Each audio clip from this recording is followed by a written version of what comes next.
আপনারা জানেন যে এই নির্বাচনের ফলাফল অনুযায়ী ইঞ্জিনিয়ারিং বলেন আর যাই বলেন, বিএনপি 2/3 মেজরিটি নিয়ে তারা পার্লামেন্টে গিয়েছে, তারা সরকার গঠন করেছে, 212টি আসন তারা পেয়েছে।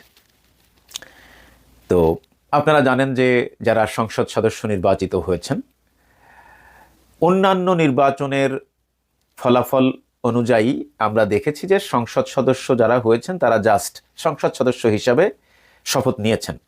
কিন্তু এবারের শপথের বিষয়টি ছিল আগের যে কোনো নির্বাচনের তুলনায় অন্যরকম। সেটা কি? এই নির্বাচনে যারা সংসদ সদস্য হিসাবে নির্বাচিত হয়েছেন তারা সংসদ সদস্য হিসাবে একটা শপথ নেবেন, আরেকটা হচ্ছে আপনার সংস্কার পরিষদ হিসাবে আর একটা শপথ নেবেন। তো বিরোধী দল বা বিরোধী জোট, প্রধান বিরোধী দল এবং তাদের জোটের অন্যান্য দল সহ এবং অনেকেই আছেন যারা, আমি জানি না স্বতন্ত্র প্রার্থী কেউ শপথ নিয়েছেন কিনা। তো এক কথায় বিরোধী দল 2টা শপথই নিয়েছেন, কিন্তু সরকারি দল একটি শপথ নিয়েছেন আর একটি শপথ নেন নাই। সেটা হলো সংসদ সদস্য হিসাবে নিয়েছেন, কিন্তু সংস্কার পরিষদের সদস্য হিসাবে তারা শপথ নেন নাই। এ ব্যাপারে শপথের দিনই বিএনপি নেতা সালাউদ্দিন আহমেদ সাহেব, তিনি একজন মন্ত্রীও বটে, এখন স্বরাষ্ট্রমন্ত্রী, তো তিনি বলেছেন যে এই সংস্কার পরিষদের শপথের বিষয়ে সংবিধানে কোনো ধারা নেই, এ ব্যাপারে সংবিধানে কিছুই বলা নাই, মানে আইনে নাই এটা। অথচ 13ই নভেম্বর 2025-এ রাষ্ট্রপতির যে আদেশ, সে আদেশেই কিন্তু সম্ভবত আদেশের জুলাই সনদের যে ধারা সম্ভবত 8, সেখানে কিন্তু এই শপথের কথা আছে। তো এখন কথা হলো যে সংবিধানে নাই, এটা তো সেই 13ই নভেম্বর 2025 থেকে 12ই ফেব্রুয়ারি 2026-এর নির্বাচন পর্যন্ত একবারও তো বলেন নাই যে এটা সংবিধানে নাই, আর সুতরাং যারা সংসদ সদস্য হিসাবে নির্বাচিত হবে তারা শপথ কার কাছে পড়বে, শপথ পড়তে পারবে না। এটা তো আগে বলেন নাই, এখন বললেন কেন? এখন আপনারা পার হয়ে গেছেন। আমি এই শব্দটা বলা আমার উচিত হবে কিনা, মানে পার হয়ে গেলে মাঝি বা পাটনি, পরের শব্দটা আমি বললাম না, আপনারা হয়তো আমাকে নিয়ে ট্রল করতে পারেন। মানে আপনি নদী পার হবেন, এখন নদী পার হওয়ার জন্য তো নৌকা দরকার, আর নৌকা মাঝির এই নৌকা ছাড়া তো আর নাই। তো এখন আপনারা জানেন যে খেয়া নৌকায় পার হতে গেলে বা হতে হলে পয়সা দিতে হয়। তো আপনি পার হয়ে গেছেন যখন, তখন আপনি মাঝিকে একটা লাথি মেরে দিলেন, হ্যাঁ, মাঝিকে একটা ঘুষি মেরে দিলেন, ধুর বেটা কিসের পয়সা কিসের টাকা। হ্যাঁ, এই জন্য একটা প্রবাদ আমাদের সমাজে চালু আছে, পার হয়ে গেলে পাটলি, পার হয়ে গেলে পাটনি বা মাঝি ডট ডট ডট ডট, আমি আর বললাম না। তো আজকে বিএনপির অবস্থা হয়েছে তাই, ওনারা পার হয়ে গেছেন, এখন আর ওই গণভোট টনভোট, এগুলো গণভোট বলে কিছু নাই। তারপরে মানে সংবিধানে গণভোটের কোনো ভিত্তি নাই। আমরা মানে নির্বাচন আদায় করার জন্যে গণভোটে রাজি হয়েছিলাম। তো এটা, এই যে আমরা নির্বাচনের আগে বিএনপির কিছু লেসপেন্সার, মানে কি বলবো, তাদের নাম বলবো, শাহেদ আলমের মতো কিছু লেসপেন্সার আছে, আরো আছে কিছু, নাম বললাম না, একজনের নামই বললাম। এরা ক্রমাগত ফতোয়া দিয়ে গেছে যে জামাত মুনাফিক, ক্রমাগত ফতোয়া দিয়ে গেছে, মানে জীবনেও কোনোদিন মাদ্রাসার বারান্দায়ও যায়নি, ওনারা হয়ে গেছেন মুফতি। মানে কে মুসলিম আর কে মুনাফিক ফতোয়া দিচ্ছেন। মুফতি তো না, মুক্তি, আসলে ওনারা হলো মুক্তি, এক একটা দালাল, মানে বৃষ্টি যেদিকে নামে ছাতা সেদিকে ধরে। এনিওয়ে, তো এইটাকে আপনারা কি বলবেন? এই যে জুলাই সনদের স্বীকৃতি স্বরূপ গণভোটের যে আয়োজন করা হলো, এবং এই গণভোটের যে ফলাফল, প্রায় 70% মানুষ জুলাই সনদের প্রতি সমর্থন জ্ঞাপন করেছেন। এই 70% মানুষের মতামতকে আপনি বৃদ্ধাঙ্গুলি দেখাচ্ছেন। আপনি ঐক্যমত্য কমিশনে গণভোটের ব্যাপারে সম্মত হয়েছেন, সম্মতি দিয়েছেন। গণভোটের ব্যাপারে বিরোধী দলের দাবি ছিল গণভোট আগে হবে, তারপরে নির্বাচন হবে। এবং সেটাই যৌক্তিক ছিল, এটা আজকে প্রমাণিত হচ্ছে। কিন্তু বিএনপি জুলাইয়ের শহীদদের সাথে এই রকম বিশ্বাসঘাতকতা করবে, এই রকম গাদ্দারি করবে, এমন বেইমানি করবে, এটা জুলাই যোদ্ধারা এবং বিরোধী দল আগেই জানতো। এই জন্য তারা এই দাবিটা তুলেছিল। কিন্তু তারা মনে করেছিল যে আসলে সরকারের কাছে একটা দাবি জানাইলে সেই দাবিটা, সে একটা না অনেকগুলো দাবি জানাইলে সবগুলো দাবি তার পূরণ হয় না, আর তাছাড়াও একটা নির্বাচন তো হওয়া দরকার, তাই না? এই সব কিছু মিলিয়ে তারা বিএনপিকে বিশ্বাস করেছিল। বিএনপি সেই বিশ্বাসের মর্যাদা রাখতে পারে নাই। বিষয়টা হলো যে আপনারা দেখেছেন যে নির্বাচনে জয়লাভের পরপরই সারা বাংলাদেশে শত শত মানে বাড়িতে আগুন দেওয়া হয়েছে, শত শত মানুষের উপর হামলা করা হয়েছে, আরো ধর্ষণের কথা তো নাই বা বললাম। তো এখানে ধর্ষণের বিষয়ে একটি কথা বলে রাখি। আমার একেবারে পাশের প্রতিবেশী, আমার ছোট স্নেহের ছোট ভাই,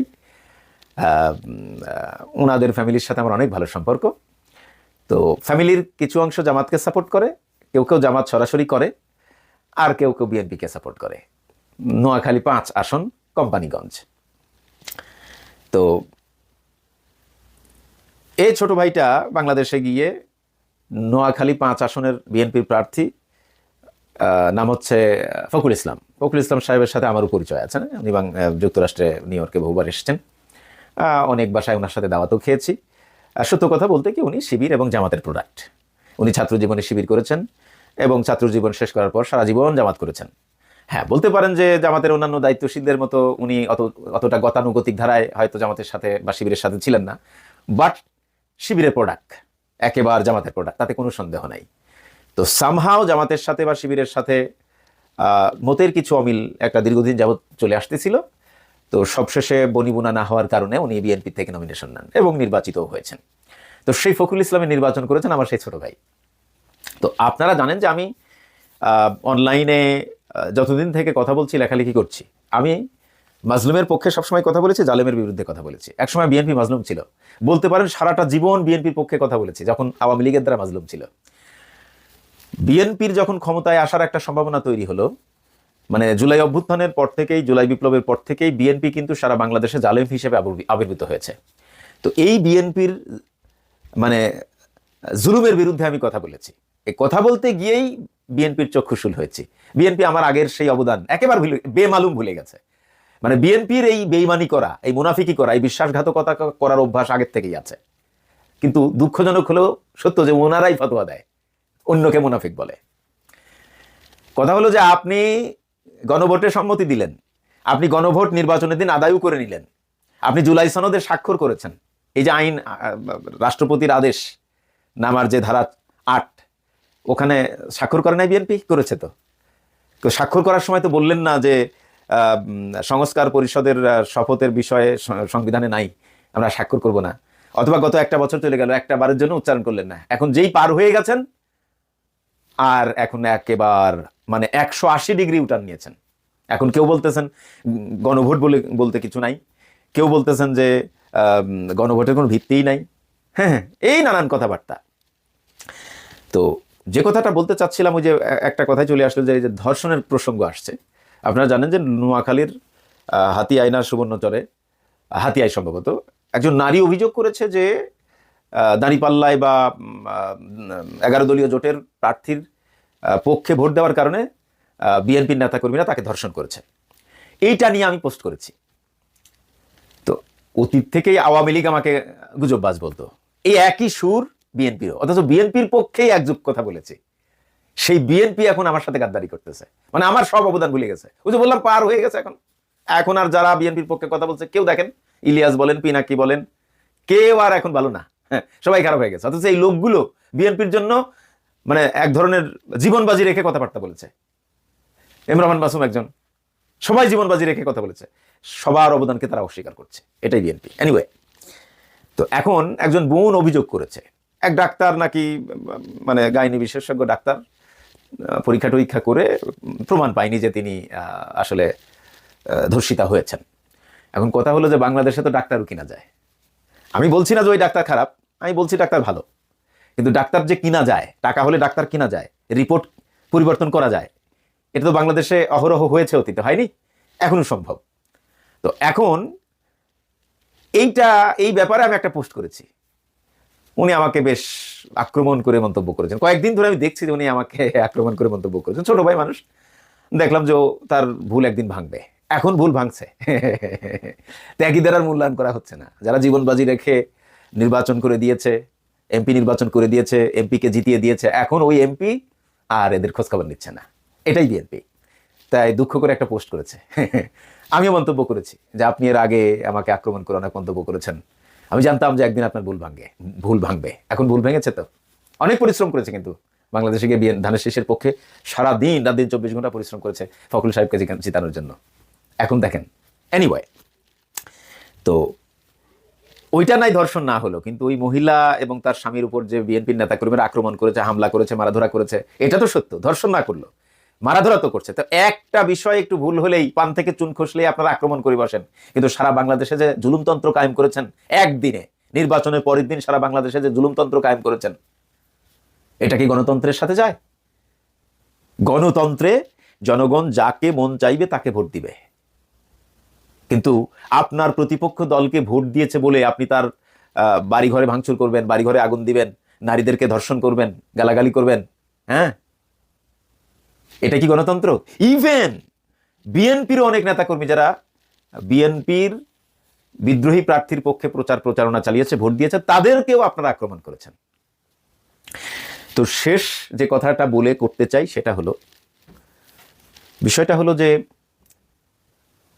ফ্যাসিস্ট কখনোই ইতিহাস থেকে শিক্ষা নেয় না, এটা দুনিয়ার নিয়ম। আমরা এক ফ্যাসিস্টকে তাড়িয়েছি, আরেক ফ্যাসিস্টের কবলে পড়েছি। This is the reality. Wait and see. তারা যে জনগণের সাথে গাদ্দারি করবে শুরু হয়ে গেছে অলরেডি। আপনারা জানেন যে 5 জন সাংবাদিকের চাকরিচ্যুত করেছে। বাসসের যিনি সম্পাদক, প্রধান বাংলাদেশ সংবাদ সংস্থার যিনি সম্পাদক, এই সম্পাদকের পদেই বসিয়েছেন আসিফ নজরুল আর বিএনপি লোকজন।